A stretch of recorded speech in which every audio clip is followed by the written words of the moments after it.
బనేగా కరోర్పతి అంటూ టెలివిజన్ రంగంలో ఒక ట్రెండ్ చేసిన స్టార్ హీరో అమితాబ్ బచ్చన్ ఇటీవలే 16వ సీజన్ పూర్తి కాగా ఈ షో హోస్ట్ నుంచి అమితాబ్ తప్పుకుంటున్నారు అనే వార్తలు నెట్టింట తెగ హల్చల్ చేస్తున్నాయి. 80 ఏళ్ల వయసులో కూడా ఎంతో హుషారుగా హోస్టింగ్ చేసే అమితాబ్ ఈ రూమర్స్ మీద ఎలా క్లారిటీ ఇచ్చారో ఓ లుక్కేయండి. కౌన్ బనేగా కరోడ్పతి ఈ షో ఆధారంగానే పలు భాషల్లో ఇలాంటి షోలు రూపొంది మంచి సక్సెస్ అయ్యాయి.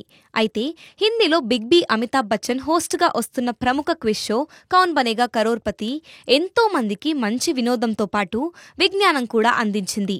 హోస్ట్ సీట్లో అమితాబ్ బచ్చన్ తప్ప మరో సెలబ్రిటీని ఎవ్వరూ కూడా పెద్దగా ఊహించుకోలేకపోయారు. ఇటీవలే 16వ సీజన్ పూర్తి కాగా ఈ షో హోస్ట్ నుంచి అమితాబ్ తప్పుకుంటున్నారనే వార్తలు నెట్టింట తెగ హల్చల్ చేశాయి.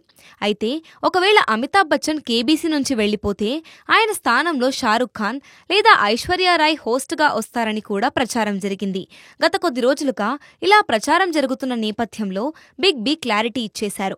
16వ సీజన్ చివరి ఎపిసోడ్లో మాట్లాడిన ఆయన ఎమోషనల్ స్పీచ్ ఇస్తూ అన్ని రూమర్స్కి చెక్ పెట్టేశారు. గత 16 సీజన్లలో కౌన్ బనేగా కరోర్పతి విశేష ఆదరణ పొందింది.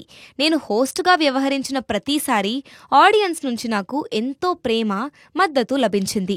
గత 25 ఏళ్లుగా మమ్మల్ని అదే ప్రేమ, మద్దతు నిలబెట్టింది. ఈ 25 సంవత్సరాల సుదీర్ఘ ప్రయాణం నిజంగా విజయవంతమైందని నేను నమ్ముతున్నాను. ఇక లేడీస్ అండ్ జెంటిల్మెన్, వచ్చే సీజన్లో మళ్లీ మిమ్మల్ని కలుస్తాను. మీ కృషిని నమ్మండి, కలలను సజీవంగా ఉంచుకోండి, ఎక్కడా ఆగకండి, ఎవరికీ తల వంచకండి.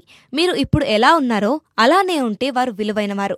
ఈ సీజన్ నుండి నిష్క్రమిస్తున్నాను, తిరిగి వచ్చే సీజన్లో కలుసుకుందాం అని అమితాబ్ బచ్చన్ అనడంతో వచ్చే సీజన్కి కూడా ఆయనే హోస్ట్గా ఉంటారని అందరికీ ఓ క్లారిటీ వచ్చేసింది.